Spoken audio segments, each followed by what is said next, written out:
Seko Homoto says, how is purchasing more trains improving Transnet's efficiency, and what are the plans for privatization in SOEs? I think you've sort of touched on the privatization aspect, but will purchasing more trains improve Transnet's efficiency? Well, it's for freight. Just a couple of weeks ago, we launched a new project within the R, and that is meant to increase our participation in getting goods, agricultural goods, manufactured goods from all our province closer to, so that we are closer to airports and the sea, harbours.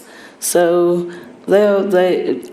Transnet deals with freight. It doesn't deal with passengers. PRASA deals with passengers.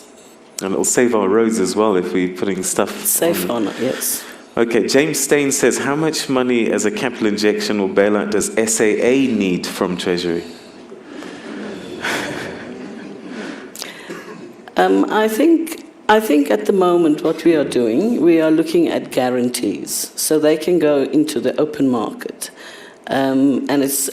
We've not been looking at capital injection for SA Airways.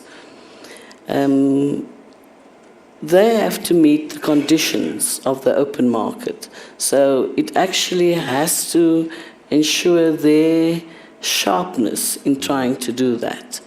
We've not been looking for an injection, but it's probably over 50 billion. Will you continue to ask SAA to fly to places that are not profitable because of this developmental agenda? No, the SAA has to be profitable, and our routes must be profitable. It's not in our interest to not go to routes that are profitable. But you know, that's why I'm looking at a different modeling. Because, for example, SA Express has smaller aircrafts that can go into Africa, for example, for shorter distances. And I think we need to create that modeling. So, and then, of course, there's also the joint agreements between SA Airways and other airlines. Okay, right. Table number 12, we're going to find Ruben Dlamini.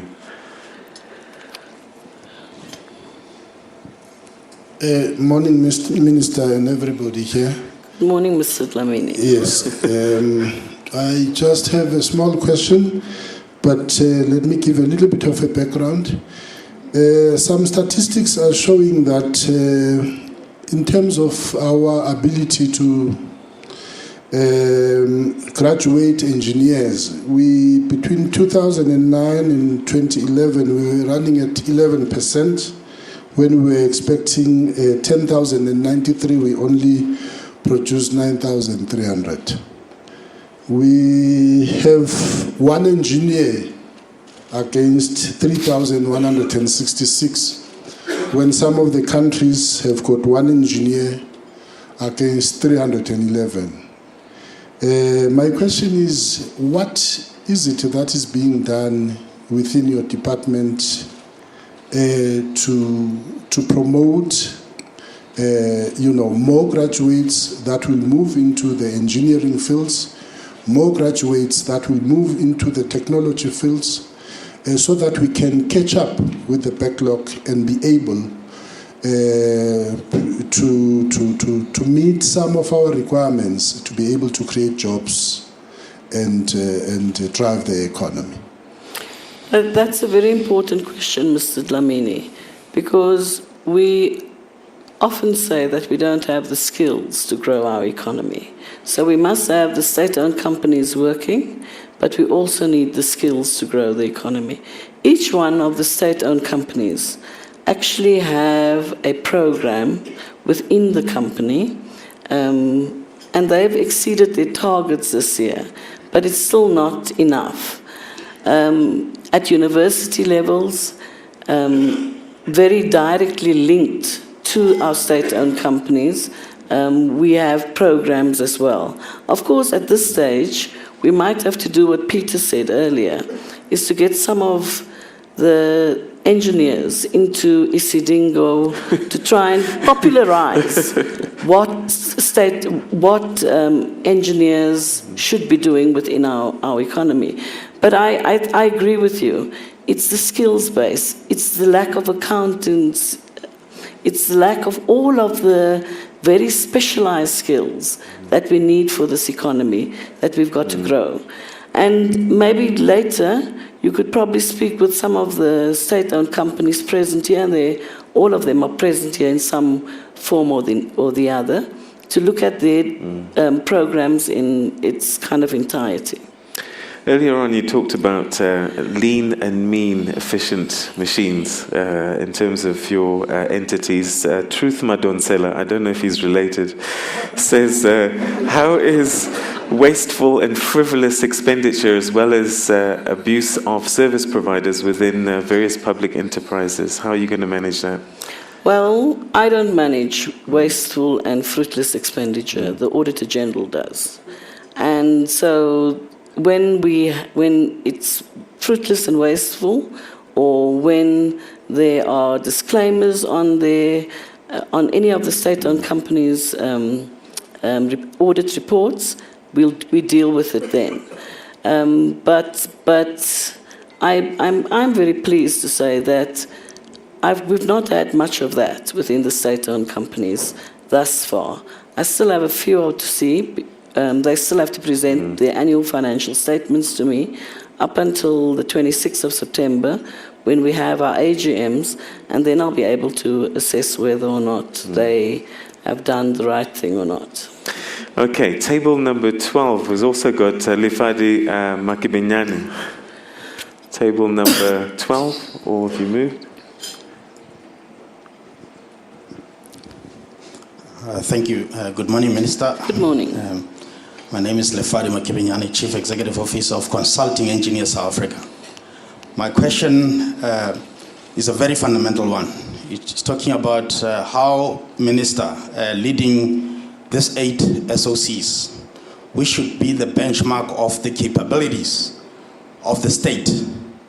How do you intend to enforce and strengthen the corporate governance that is so glaringly lacking in some of the state-owned companies, where boards really breaches their oversight role and harbors the executive roles while they are executives in the organization, and they neglect succession planning in this organization. It's very, very fundamental, because that is how you attract investors into these organizations. You have said that the money is not going to have to come from the state. It has got to come from the private sector. The participation of the private sector and the lenders across the globe will have to look at the way that these organizations are run to put their money into it. So it's very fundamental. How are you going to address that? Thank you very much, Minister.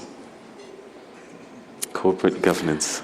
I've spoken a bit about SA Airways as an example of lack of good governance, lack of good corporate governance. But it is it's a very serious problem. The roles, board members' interference in the running of the company, and not just exercising their fiduciary responsibility. So that's the problem. As it comes up, we deal with it. But I'm hoping, going forward, I've already made an appointment with, say, the AG, the Auditor General, to try and get all the state-owned companies with the Auditor General in the same room to deal with issues that affect them, or it comes out of the kind of reporting that the Auditor General does. And the same will apply to issues of governance. The last month, the first month I came into my position, I just had a barrage of issues around SAA. And within a month, we've actually managed to just subside the organization so that we can calmly go forward. and get the kind of governance issues out of the way. We're not out of the woods yet, and it will take a bit of time. But I also think if there's any bigger advice, we're very happy to hear them. But it is a problem. That's the issue I want. Where state-owned companies, and there are many of them, have none of that problem, because it's not a general problem for state-owned companies. There's one or two state-owned companies that actually has that problem. Where that problem emerges, I try with my team and with the state-owned company to deal with it. Okay, Pierre Jacobs is on table number 18. Pierre Jacobs. Good morning, Minister. Good morning. Can you please share with us whether you've got any specific ideas or plans around speeding up the completion or delivery of the critical Medupi power station? Well, I'm told, and I agree, and I believe them, and you are all my witness. Medupi will come online December 2014. Kusile comes online in 2015. Will we make it till then? Have you made it till now? We're sort of We're just making it. So and I spoke a little bit about the combination of things that must happen for Eskom. And we must get all of that right. You know, the stability, appointing the CEO, getting the financials in place, getting Medupi online, because it will help the grid. Getting Kusile online, it will also help the grid. But I'm grateful for the question, because it means I can pressurize Eskom to make sure that 2014 Medupi is online. Okay. I really don't want to see any more overruns. It costs us too much money. It costs the country too much. Right. We haven't spoken about Alex Core. Just briefly, what is this situation there? Are we in mining? Are we miners? Is this an asset we're going to keep? What's the story there? We're a little bit miners.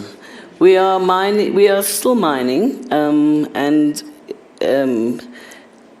but Alex Core also has a big constitutional responsibility at the moment, and that is that the community of the Richtersveld won their land claim, and so Alex Core, who is on their land, has to rebuild the community, rebuild the economic structures within the community. It's a very exciting process because it's a kind of direct input into a fairly large community, very impoverished, not great prospects for children coming out of those communities. So that's where they're going. And then they're also trying to look at other forms of mining within the area. And I'm saying, look at it, diversify, see what it is that we can do more within a community like Richtersveld and within the Northern Cape. Amplats is selling shares. Is that something that you might consider, and perhaps show the other mining houses how to run a mine and not have strikes? Did somebody tell you to ask me No, that? Well, I don't know they have enough money for it anyway. So, but I think what we're looking at is more the kind of production side of things within the Northern Cape area. Okay, so Amplats is not on the table? Yep. Okay. Table number 14, I think Buledwa. I can't quite read your surname, so if you could just say that. Table number 14. Hi, good morning, Minister. Good morning. Okay. Good morning. Morning. My question surrounds the credit worthiness of the state-owned entities in the context of pressing fiscal position. And you've mentioned that you'll be looking for guarantees and so forth. And the rating agencies are breathing on South Africa's neck to make sure that, our credit rating is not under pressure.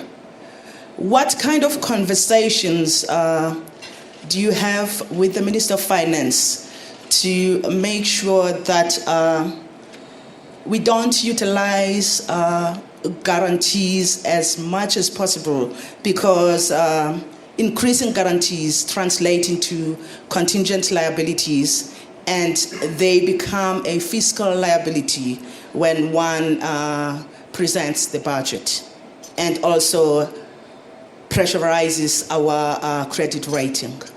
Thank you. Okay. Thank you very much, Bulelwa. She seems to have an inside line on this one. But she's a very astute economist. Well, the pressure is on, and that is probably the most, because it's not just for the state-owned companies. If the credit agencies, rating agencies downgrade us, it's the whole country suffers. So the pressure is on for us. And yes, I agree with you that guarantees would not be the optimal. But many of the companies have used their guarantees optimally and some of them have been able to pay back on some of their guarantees. But Eskom, for example, we will have to look at actual money. And so it would have to be either an equity injection or the conversion of a loan. So that's what we have to look at. But we have no option. I think the most important for me is we have no option, the three ministers, to actually look at how we get Eskom out of it. I've seen a draft already. And so I'm quite confident that within a few days, we'll meet again and we'll make a final decision and be able to take all of you into our confidence about what it is that we have to do. All right, so through you as our proxy, we are shareholders in these entities, including the people in the rural areas. Yes. How are they going to benefit from what you're hoping to do with these entities? Well, I was very pleased in the R, for example. It used to be a wagon repair area, and now we've just brought it back into the R.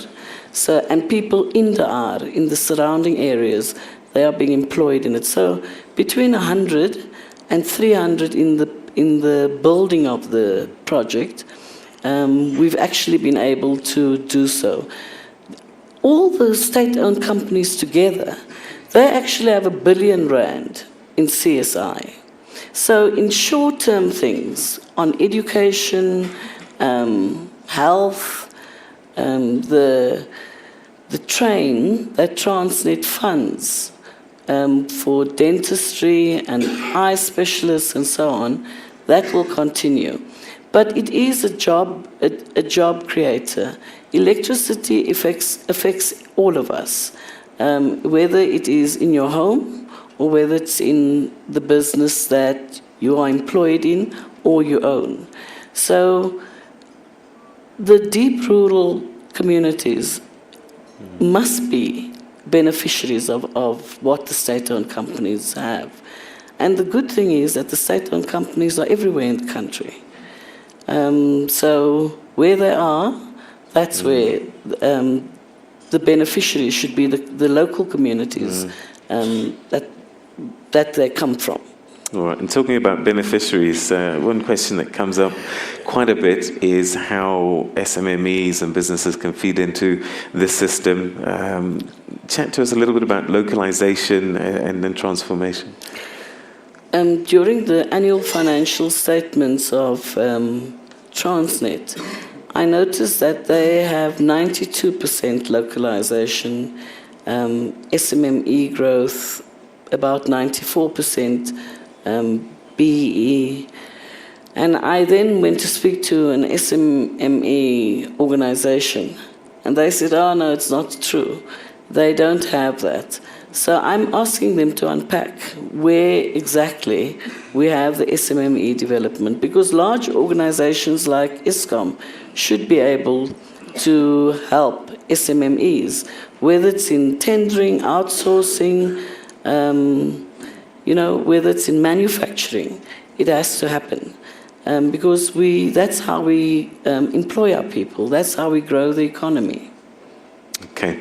Table 26, we'll find Eric Mutlake, I think. Eric, table number 26. Morning. Yeah. Good morning, Minister. Good morning, Eric. I think Peter has just covered what I wanted to say, but I'm from the Minister's been speaking about the SAA and keeping it afloat, but we're struggling to keep up with the SMME in the aviation sector. So we would like to find out from the Minister what radical or interventions that the Minister is doing in giving us space on the SAAs to be the suppliers on the jet and F-gas, because there's no room for us in that area. We can't even go into AXA, so it's a difficult area for us. So we really need assistance from the intervention from the Minister. Okay. Now, young man, I don't actually know. I don't run the airline, so I don't know what the detail is of your question. So afterwards, I know that SAA also has an SMME plan, localization plan. All the SOCs must have it, which includes a skills plan. So maybe afterwards... Well, why don't we do it right now? Because we can. Okay, so is there somebody from SAA? Yes, I think SAA? I can see the General Manager Operations there. I can see him too.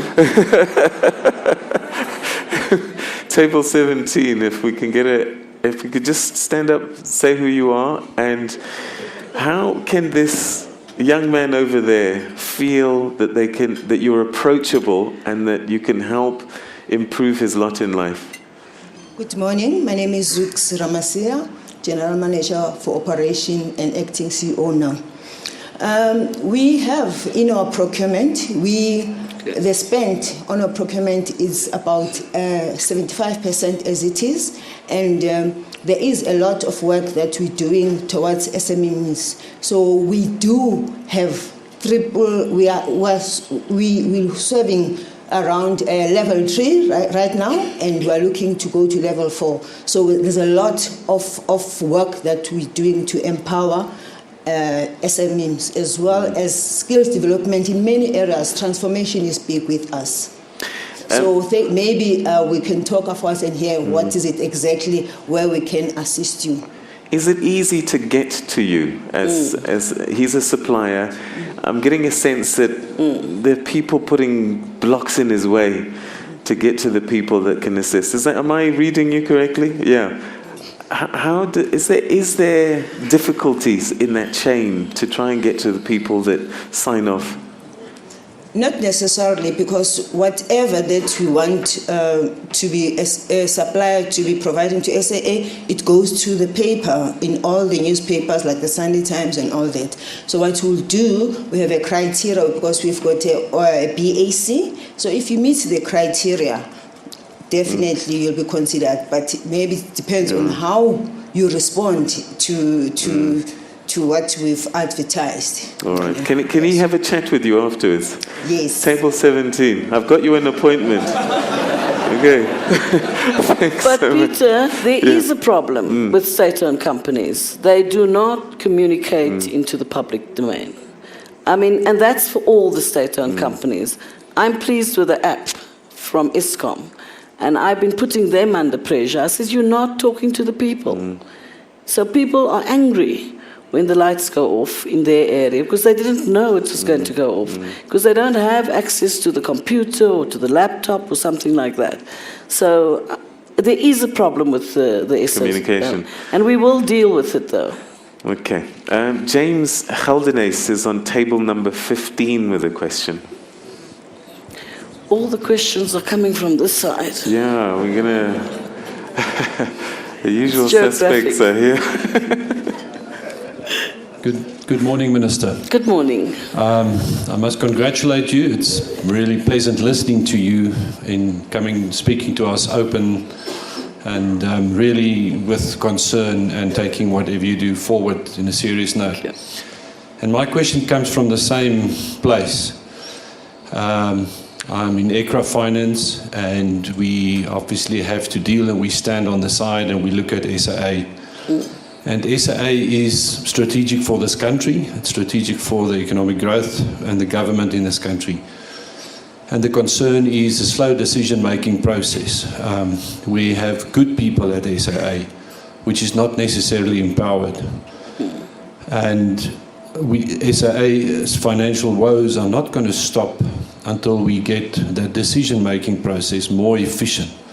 Airlines very complicated, and the EXCO needs to be empowered, and the people need to be empowered. Are you aware of this? Are you urgently looking at this, if I can ask that? All right, I'm going to read between the lines a little bit there. Are you disempowering this board that he feels that they want to do stuff, but they seem unable? Is that something that's coming through? What have you observed? No, I think that the board disempowers the management. Is that your sense of it? Okay. I think that's sometimes the problem, when the board and the management can't see eye to eye. Then decisions, I know that, because they take so long to respond to me as well. So, and that's part of the problem, because if we're wanting to run a business in the state, then efficiency is probably the most important. Anywhere, actually, you must be efficient. And so that I think is the biggest problem in SA Airways. And then the structures that report into each other are the reasons why we have those problems. I hope by September I would have been able to at least sort it out. Does this mean a change in the board? Well, all the boards, when we get to the end of their term, all of them will be changed. I'll keep some maybe, and I maybe not keep some, I want to give no one the pleasure of thinking it's okay to behave like you used to. I think the point I'm making is that I've not appointed boards for Transnet and Eskom because of my newness, and I wanted to get a better sense of the industry. But I've reappointed all the boards of the companies that went to AGMs already for another 5 months. And within 5 months, I'll reappoint the boards from their AGM date. Okay, and then they'll get that synergy where things can move quickly, and you get your emails replied quicker. Please. Okay. It makes me very angry. Table number 8, is that... okay, your surname is Mbata. I'm struggling to read your first name, so please help. Morning, Minister. Amogelang Mbata. Sorry about that. Amogelang Mbata from Bloomberg News. We just wanted to ask, with regards to the guarantees, would South Africa consider extending guarantees that apply to Eskom's international debt, not just local bonds? At the moment, we don't treat the debt differently. So Eskom has to service its debt, whether it's locally or internationally, through the guarantees. Okay. SAFCOL, what's the future for SAFCOL? There was talk about eventually unbundling this asset and selling it off. What is the future of SAFCOL? SAFCOL's in a very difficult position. About 60% of forestry is actually linked to land claims. And so some of what is happening in Alexco can be used as an example within SAFCOL, but it's that kind of complexity. But again, I think we have relations with Mozambique and so forth. We need to look at what is optimally in our favor as South Africans, or South Africa, and as a stepping stone, rather, and a catalyst into Africa, as opposed to the other way around. So we're going to have to look at how we create a kind of leanness within SAFCOL. Very important asset for us. Our forestry, it's linked to everything from manufacturing, job creation, just the security of our people who have gotten their land back. So it's a complex kind of situation. It's a small budget. It's much smaller than all the other state-owned companies. But more importantly, it also becomes a stepchild of the Department of Public Enterprises, because there are not too many problems in SAFCOL. But it is an area that we are looking at, and I've kind of worked out that that's the kind of areas that we should be focusing on in the shorter term. And then in the longer term, the communities affected by the forestry area, those communities will have to give insight into how we take the process forward. Broadband infra? Broadband's leaving us and going to telecommunications by probably the end of this year. And so the organization's in a bit of a, I'm sure they don't know who their mommy or daddy is at the moment. So, but also they're doing really well. But of course, they can become competitively better. I think broadband just generally is where our future lies. And so I think it's been the insecurity and uncertainty of where it's going to be placed that has probably created a little bit of ruction within it. I see them after this now, just to try and talk through some of those issues. How do you work out who handles which state-owned enterprise? You know, who manages which entity? You're sitting with 8, you're getting rid of one. We're not getting rid of one, you're passing one along. How do you work out where one should sit? So, you know, the SABC is a state-owned enterprise. Yes, fortunately, I don't have to work that out. I just have to work out whether they work. But the question's a good one, because at this stage, I think I saw Danelle for the first time a week ago, because they're not giving me problems. So, you know, you see the problem children first. So for me, as I grow up in the job, I think I will also know where to place my energies and what it is that I need to do. One of the first questions I got when I became the minister was whether I was going to interfere. No, I'm not going to interfere, I said. But state-owned companies don't operate in a vacuum. I'm still the representative shareholder for 54 million people. So they must watch out. Okay. All right, we're going to take a quick break, and when we come back, we're in the sort of last 20 minutes of this conversation. So I want to hear from you at home. Hashtag TNA BizBrief at Morning Live SABC, your questions for Minister, and we'll also get a sense of what's happening in this room as well after this. Don't go away.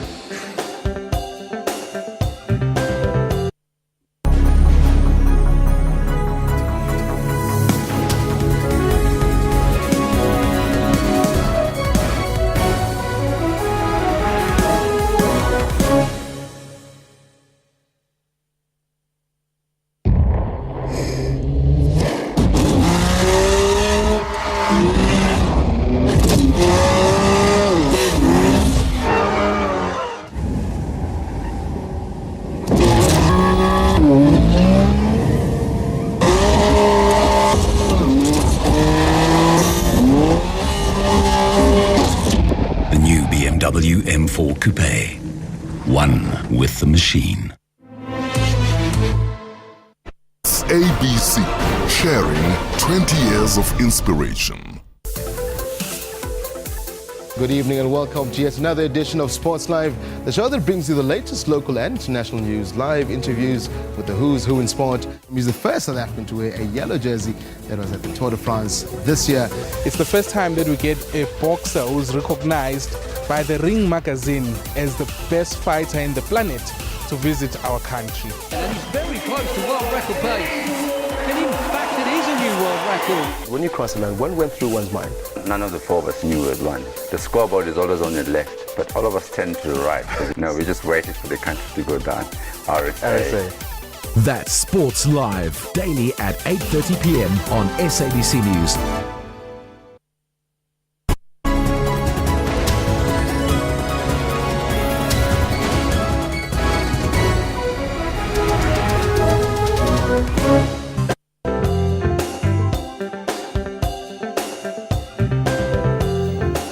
Right, welcome back. As Peter said, monitoring what's happening on Twitter, some of the comments and feedback from the viewers out there. And I must say, Minister has been quite fast and furious coming in, I must say. All right, here we go. Let's have a look at some of the questions that have come through. Perhaps, Peter, start jotting them down if you don't mind. James Stein, I'm not sure if you've asked this already because I know you were paying attention to SAA a while ago. How much money as a capital injection or bailout does SAA need from the Treasury? I know we spoke about that, so I'm not sure. I may not have been listening at that time. So if you did ask that, don't worry about that question. The next question, Stanley Bartman. What does the Minister say on the local state entity municipal development agency in terms of support and capacity? That's one from Stanley Bartman. Another one. Here's another one from Tankiso saying, the Minister has done a good job to take the appointment. What does she have for rural area youth-owned businesses? That's a big one. I've seen that coming up quite a bit. Youth-owned businesses, what do we need to do for that one? Also a question surrounding Mango Airlines as well. I'm seeing something coming through here. What is it that Mango Airlines is doing? I mean, we know they fall under the SAA fold. Why do they seem to be doing a lot better than the parent company, SAA? What are they doing right? Can other state-owned enterprises learn from them? Then there was an interesting one here. I know we're running out of time, so I'm going to pass this one. Just two more. The first one, we just had an earthquake. Eskom has not reported back and checked on the nuclear power station. Is everything okay? It's just a concerned viewer watching there. And then finally, I saw quite an interesting one here saying that recently there was a comment coming from Tito Mboweni about a state-owned bank. Is this a possibility? Do you think this is the way forward for South Africa, that we go ahead and open a state-owned bank? All right, so keeping to monitor these, but so far that's what I've got for you. Peter. Okay, Leanne, before you disappear, just the first question that you asked about the local, state, municipal, what was that? Read it again, Sue. Perhaps you can make a little bit more sense out of it. What does the Minister say on the local-owned state entity municipal development agency in terms of support and capacity? Does it make sense to you? I'm finding it a bit difficult to understand, but perhaps maybe the Minister can make more sense of it. All right. Thank you, Leanne. I'm sure this is something that kind of makes sense to you. Do you want to comment on that? Let's start with that one. I know that municipalities can have their own municipal entities to do what it needs to do within the province, in their municipalities. But I think we must be careful not to... The economy doesn't only depend on the couple of wards that you have in your municipality. It also depends on what happens regionally, what happens provincially, and what happens in the country. So we just shouldn't be spending too much money trying to set up new structures to do local economic development. Okay. I think that's more or less what he was asking. I'm not sure about the others. Some of the other questions we've already answered, so I'll skip, but Mango seems to be doing well. What is it that they're doing well? Why are they doing well? Can lessons be learned? And I guess is it the same management? I don't know. No, it's not the same management. It is part of SA Airways, but it has its own CEO. I don't know, actually, why it's doing well. What I want to do is to make sure that I can learn from that within SA Airways and SA Express. But it's a very good question that the person has asked. Okay. Then we've had this earthquake. Are we nuclear safe post that? Should we take that to ESCOM and just ask them? Please. Because the app isn't up and running yet. So otherwise we would have known. Good morning, Deva Govender, Group Executive for Generation. Yes, there was nothing significantly experienced at Coburg. Nothing was picked up in the control room, but there was more of the effect of the tremor at our fossil stations. So we saw more effect there, but generally all the fleet is unaffected. All right, so we're safe. This asks this other question, and again, this overlap between different departments, energy and state-owned enterprises. This nuclear build, is that a go? And what conversations are you having with Energy Minister, for example? It very much is within the Energy Minister's portfolio. But yes, it is a decision of the state. And the way we would work with the Energy Minister in relation to this is via ESCOM. Because ESCOM is the only entity that actually deals with energy at the moment. Okay. State-owned bank? The Bank of South Africa. Who asked that question? It was somebody called Tito Mbuweni. Well, we have made a decision, I think, as a government that we'll look at the Post Bank as a state-owned bank. But the detail of it, you should ask the Minister of Finance. Okay. All right. Muzi is on table number 2. Table number 2, Muzi. Good morning, Minister. Good morning. The Minister spoke about 2 competing requirements for the state-owned entities to perform. One, to grow the economy, and the second one was the socio-economic upliftment. And I was thinking, as I was thinking about this, I was thinking, is there going to be some reprioritization of some programs that the minister found in motion, or that are just about to be, executed because priorities have changed, and you're wanting to position the focus of what these entities are meant to do? Is there going to be that exercise that you're going to be going through? Muzi, is this a trick question?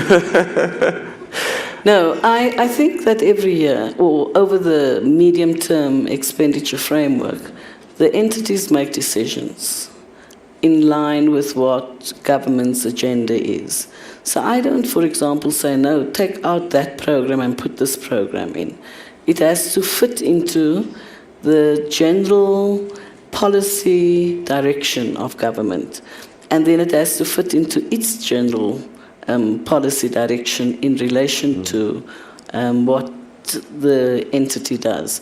So no, I won't be cutting programs or bringing programs together or anything like that, because I don't actually work in the state-owned companies. When the president sat you down and said, Lynn, you're up. This is it. I've got a gig for you. What did he tell you that he expects you to do? What conversation did you have with him? He told me that I would be the Minister of Public Enterprise. Walking into the room, I thought I was going to be a deputy minister, because I was actually there with many other deputy ministers. So I thought, okay, maybe I'm going to be a deputy minister of education or something like that. He said he's giving me public enterprise. It's a very big portfolio, he said, but I know you can do it. And I walked out really shocked. In the passage, somebody said to me, my condolences. And I will never forget it. And I will never forget it, actually. Okay. Table 23 will find Bongani. Table 23. Table 23 is this way. This way. Minister, finally. Okay. Minister, I would like to congratulate you for your appointment. I actually applied for that position. You can shadow me. No, it's all right. You can give me the ESCOM CEO. I'll take that. It's fine. Minister, I'm from a company called M2 Engineering. And one of the divisions we have there is training, skills training. One of the challenges we are faced with is work placement, having to place learners in learnership, short skills, and so on.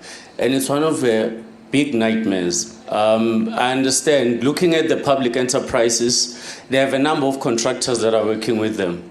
What is your take when it comes to placing young people in order to acquire the skill?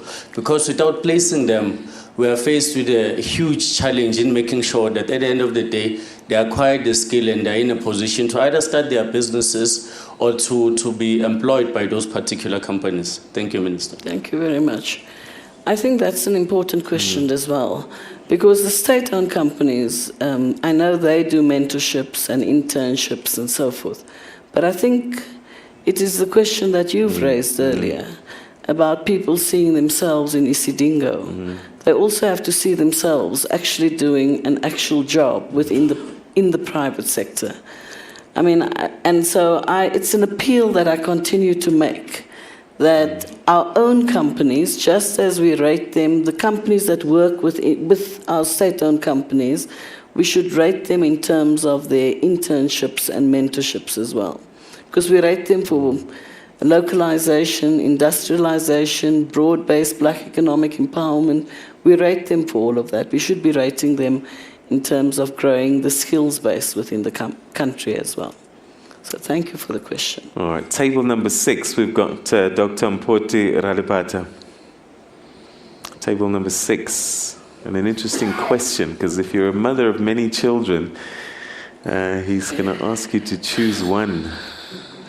Good morning, Ms. Minister. Good morning. I'm looking for a good news story. Of the state-owned enterprises you manage, which one is the best performing and why? That's like saying, who do you love the most? Yeah. Unfair question. There are various... Look, I'm very pleased when a state-owned company like Denel has come from working in a deficit into working to getting their books balanced in a period of, say, 5 years. I'm very pleased with that. And they are also doing what they're supposed to be doing within their sector. I'm also pleased when ESCOM keeps the lights on. I know that policy-wise, it actually is what puts pressure on the grid. But through that difficult time, they actually keep the lights on. I'm quite pleased with Alex Gore in the way they handled the land claim issues. I'm concerned about the fact that we're a mining company and that area has to be focused on a lot more. I'm very pleased with Transnet. It has made profits. It has shown in skills development that it has exceeded its own targets. So I'm pleased with them. What did I miss out? SA Airways. Yeah. You like SA. I like them. They're a bit of a problem child, but I think I'm pleased that they keep the aircrafts in the air every day, and that they keep us. And I mean, it's safe. It's an interesting dilemma that you have when you are a shareholder in a company, because a private entity makes as much money as it can and shares out the dividends between the shareholders. As a public entity, do you have a scenario where you sometimes think, I need to make just enough profit to keep going, and then make sure that the tariffs of electricity are low, for example? Yeah. I think some, like ESCOM and SA Airways, for example, I think that I just want them to break even for now. Keep the lights on, work on creating the mean machine company, but do what you have to do in terms of keeping the company alive and well and a going concern, and get our credit rating. We need an upward spiral on the credit rating, not a downgrade. So let's get the upgrade. So yes, your question, yes. Okay. Tankiso says, and this is an interesting one, given the size of the entities that you're responsible for, what does Minister have planned for inter-trading in Africa, especially for youth-owned businesses? Because we don't trade a hell of a lot within our continent, and we're sitting in America now, busy kind of, I don't know what word to use, persuade President Obama to keep a go and all these other things going. But we're not trading with each other. What role would your entities have in making sure that that happens? I think it's an important partner. The continent is an important partner. For too long, our partners have been way over the sea. Our partners should become more local. And many of the state-owned companies actually have not as much as I think we would all like, but they've got minimal relations with the rest of Africa. But it's very important. I mean, just in tourism numbers, it's probably more sustainable to ensure that we get people from our own country traveling, but also get people from Africa, because it is just more sustainable. It's a less long haul than what it is for international visitors. All right, so table 22, Tobeka. Morning, Minister. Good morning. Can you stand up so we can see you? My question is around your engagement with the unions. Because every time we talk about how we want private sector to participate and to assist, and you make statements out in the media, then soon thereafter the unions come with a different angle. So I understand that each and every SOC, they've got some union arrangements. But as the DPE, do you have your own forum where you engage the unions and explain what your objectives are, and how can you both work together to seek solutions, so that down the line, don't have a situation where you're actually sort of talking in different directions? I'd actually, thank you very much for that question. I'd actually like to get there, where you're saying that there's a particular forum. At the moment, in the 2.5 months, I've just met the unions that have been on strike or planning to go on strike, and so we've just met. But I'd like to create a formal and a set kind of forum, because, and I'd like, I mean, there's NEDLAC, but within our own industry, it would be good in each one of our state-owned companies to get all three partners sitting around the same table, because that's what we need to do. All right. Tabo Sapuma says, Minister, looking at youth participation on SOE boards and strengthen supply development, can you have younger people sitting on some of your boards? You know, I really believe that we need young people on our boards. I can tell you, though, my predecessor has appointed young people. There are some boards that only have young people. So I'm not wanting any one age group, any one race group, any one gender group to dominate any of the boards. I think all of us live in this country, and we all make this country our home. So all of us should be able to see ourselves in the boards. So yes, young people, yes, but not only young people. Okay. Older people, experience, yes. The last question from the floor, Kopano, if you could be quite quick, table 16. Table 16. Kopano, if you could be quite quick with your question. Good morning, everyone. My question is basically about people who are within those organizations. What is it that the minister is thinking of doing with regard to the people who are who are employed within these organizations to see to it that they deliver for those companies to make profit. All right, we've got 30 seconds to wrap, so you've got 20 seconds to answer, Minister. I have to say I don't understand the question. All right, we'll give you an opportunity afterwards, because unfortunately, and this is what happens when you start getting these conversations going, time runs out, and that's where we're going to have to leave it. But our thanks to the Minister of Public Enterprises, Lynn Brown. Thank you very much for joining us, and we wish you the very best of luck with your portfolio in the next 5 years, certainly. Ladies and gentlemen, the Minister of Public Enterprises, the Honourable Ms. Lynn Brown. From us, have a great day, everybody, and we'll see you at the next one. Take care and enjoy Women's Day as well. Bye-bye, everybody. Thanks very much, Peter. Yeah, indeed, enjoy Women's Day. But we're here tomorrow, so we'll still be able to wish you nicely. Have a good day, everyone. Back on your screens tomorrow morning, bright and early, 6 o'clock. Don't miss us.